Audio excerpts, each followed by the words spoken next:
sometimes just having one model in your AI and machine learning project is not enough.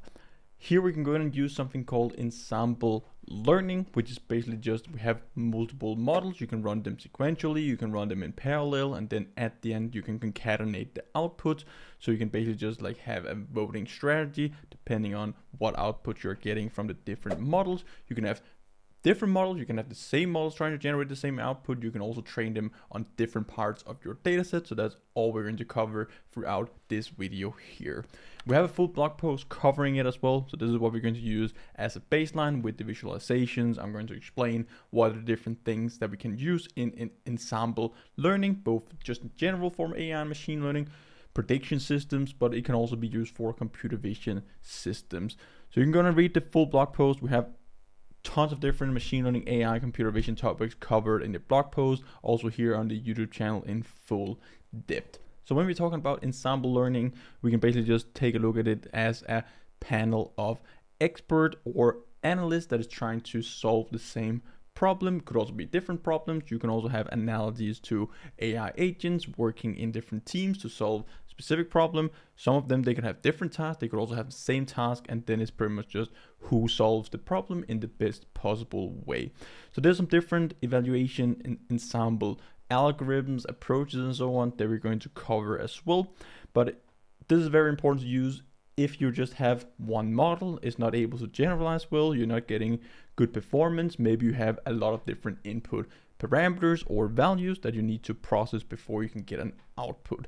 So this could be in time series data. You could have multiple different sensors. You can have multiple inputs. Let's say that you build a recommendation system. It's very hard to just have one specific model that can come up with the best recommendation.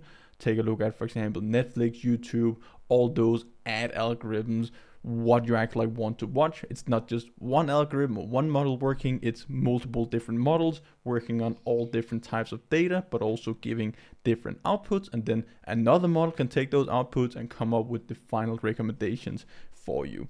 So this is very, very good to address like the biggest challenges in machine learning, which is basically just bias and variance. We have tons of other videos here on the YouTube channel, like covering just theoretical stuff and the fundamentals of computer vision and AI and how we can use it for like practical projects and getting something out there in the real world. So if we try to solve a problem, there's tons of different machine learning algorithms out there. We can even use the classical ones. We don't always have to go to the neural networks and all of those. We can also just have like basic decision trees where we split the data into different branches. We have different feature values that goes down in the leaves to make decisions. So it's basically just like if an else statement's going all the way down in a tree, you can think of it as like as if you're going to the doctor, he's asking you one question, then depending on the answer, he goes down to another sub leaf, and then he asks you another question, and then depending on what answers you're giving, he takes a different route. So that's pretty much the exact same principle behind decision trees. We have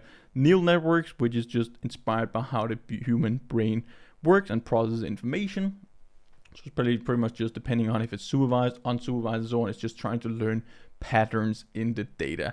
Could also be support vector machines in dimensional space where we try to like find lines that can separate our data into different classes. Regression models, how to estimate probabilities, how we can do like time series prediction, like future prediction, and all of those things based on previous data. Then we can have this very nice visualization where we have our input data, we feed it into the different types of models, we can take the outputs of those models, then we can ensemble learning on top of that, basically just voting what is the best results that we get from, could be one of the models, could be multiple of the models that we're trying to combine. You can have a weighting on the different models, and you can even have ensemble learning where you have your final prediction, maybe you have a ground truth data set, then you can actually like learn the weights for our ensemble learning, which outputs from the different models should we pay most attention to. And that could change based on the use cases and so on. But this is very important, like if you have a lot of data, different types of features, or you're just having problems with generalization, of course you're going to take more processing power running all these models here in parallel or even sequentially. But most algorithms out there, or like a lot of systems out there, don't have to be like full 30 frames per second, low latency, like 100 Hertz sampling rate and so on. where a few seconds, it's more than fine to come up with the best possible prediction. So this is also when to use it, like low latency, low model accuracy, then you can start use it, noisy or just inconsistent data, need for robustness, you need to get the best possible system, you need to get the highest accuracy, so we run 2 or 3 models instead of just one, then we take the average of the outputs just to make sure that we're actually getting the correct prediction. Complex prediction tasks, recommendation systems, and all of that. So when we're talking about different ensemble learning techniques, there's a few different ones: backing, boosting, stacking, and also blending. So what backing is doing is basically just like doing inference. We can see here that the models, they're running in parallel to make new predictions on the unseen data. And then based on what it has learned, then we actually take all the predictions from the models and we just combine them into the final results. This could just be an average, it could be different weightings that we have on it, but we're basically just taking models in parallel and combining the results at the end. So here we can see a random forest algorithm. We have some test sample input. We go down the different trees. We take a prediction 1, 2, 3 from our different subtrees. We take the average of all predictions, and this is our final prediction that we are getting. Another one is actually just boosting, where we actually train the model sequentially. So instead of parallel, it is sequentially, and then we have a weight on the final prediction based on how does it perform during the training. So we're basically just learning the weighting for how should we weight the models based on the performance. So this could also be used for like regression tasks. We take the weighted sum of all the model predictions instead of just the average. That's also just a weight, but you can have different weights based on the performance that you're learning throughout your training when you have ground truth data. So here are some of the boosting algorithms. You've probably heard about some of them before, like we have gradient boosting, XG boost, ADA boost, and so on. A lot of these models here are actually just used to find a optimal set of parameters for your machine learning and AI models. So here, for example, we have diabetes training. We have set D, D1, 2, 3. We can have different types of both models, but also data sets. So we can take different parts of data sets. We update our weights for different classifiers. We run them sequentially. And then again, we basically just take the input and output. You could also train a model where you take the input from model or the output from one model and use that as the input to the next model, and then you have like a sequential model. And then you try to optimize it with multiple models that you combine into one. So this also leads to stacking. A lot of them is they just have a slightly different touch. For example, stacking here, we have multiple models again. They're just doing predictions, but then we have another model sitting on top of that. So instead of just taking like the average or the weights, we're using boosting or backing. Then we can do stacking. We have another model actually like trying to learn what is the most optimal set of weights or parameters that makes the model perform as good as possible to come up with the final prediction. And then we have at the end here, we have blending, which is very similar to stacking, but what we're doing in stacking is actually like cross-validation. So we basically just shuffle our data set, we go through a full data set.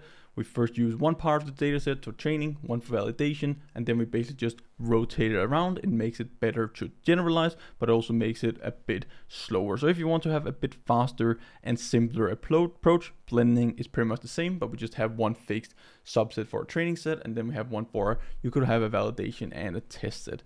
So you have a holdout set, and then you pretty much just do the exact same thing, but you try to learn how you act like merge all the outputs from your model in ensemble learning. So when you're evaluating the ensemble algorithms, it's pretty much the same as any other model out there, because at the end of the day, it's just input, we have output. In the traditional way, if you're not using ensemble learning, you just have a single model, but in ensemble learning, you just have multiple models here. But at the end of the day, we just have a set of inputs, and we have an output here at the end trying to solve a problem. Real-world application of ensemble learning is like very used in data analysis and forecasting. So you can like have forecasting based on different parameters. You can think of like weather forecasting is not just one model, but you have a lot of different parameters for weather forecasting. You have different models looking at different parameters. Then you need to merge the results at the end so you can see what is the temperature, what is the wind speed, and all of that. Binary classification, regression problems, sales revenue, like credit risk and so on, like transaction fraud. All these use cases here are very good ones. This can also be used for, like, for example, Ultralytics. You can have multiple different models running in parallel. You can come up with your own strategies. Let's say that you have one model running very fast inference. With the nano model, you get very low confidence score on some object. Maybe you want to have a larger model take a look at those predictions or that frame that you're passing into it, just to make it more certain and also higher accuracy. You can come up with your own strategies as well, but that's a pretty cool one. Could also just be like have a YOLO v8, YOLO 11 model run in parallel, see if those models are like detecting the same objects. Is it missing some object detections? How are we merging the results? Do we only take a result into account if both models get the detection, or do we just take both models, we overlap the overlapping bounding boxes, and if one of the models has missed the detection and the other got it, we're going to use that in the final output. This is very important as well when we're working with computer vision. So very, very important to know all these different strategies. Like ensemble learning is just a very nice word for a ton of different strategies out there to combine multiple machine learning AI and also computer vision models. Resilience to noisy data. So if you have noisy data, very good for that. Better generalization, of course. There's also a ton more processing power that we need to do. It just generalizes better because we can look at more parameters. Of course, you also need more data to be able to train these models, because we have multiple models. We need enough data to actually train them, and also at the end maybe find a set of weightings that we can use for weighing the average to get a single output. Flexibility across algorithms, you can play around with them. You can use all the different algorithms that you want, combine them at the end. Higher computational cost. Every time you use a new model, you pretty much just, you don't double it depending on the size of the models, the specific algorithm that you're using, but you, of course, every time you're just stacking computational requirements that you need for processing the models. You also have reduced interpretability. So with the final output, combining multiple models, you might not be able to figure out what is the problem, why I'm getting these detections, because you're pretty much just merging the results from multiple models. Design considerations, you have to figure out which is the best strategy, what is the best strategy, what are the best pipeline that we can set up to solve this specific problem. But this is very important to understand if you're working with machine learning, computer vision, AI, and so on. How are we combining models? How are we getting the best output and the best results? Hope you learned a ton this video here, guys. Definitely go through the video again. Just make sure you fully understand every single part of it, all the strategies. You can come up with your own strategies as well and so on, but it's just so important when you're building real world applications and projects. And if you're facing problems, how are we dealing with this problem here so we can solve the final results? Hope you learned a ton. Hope to see you guys in one of the upcoming videos. Until then, happy learning.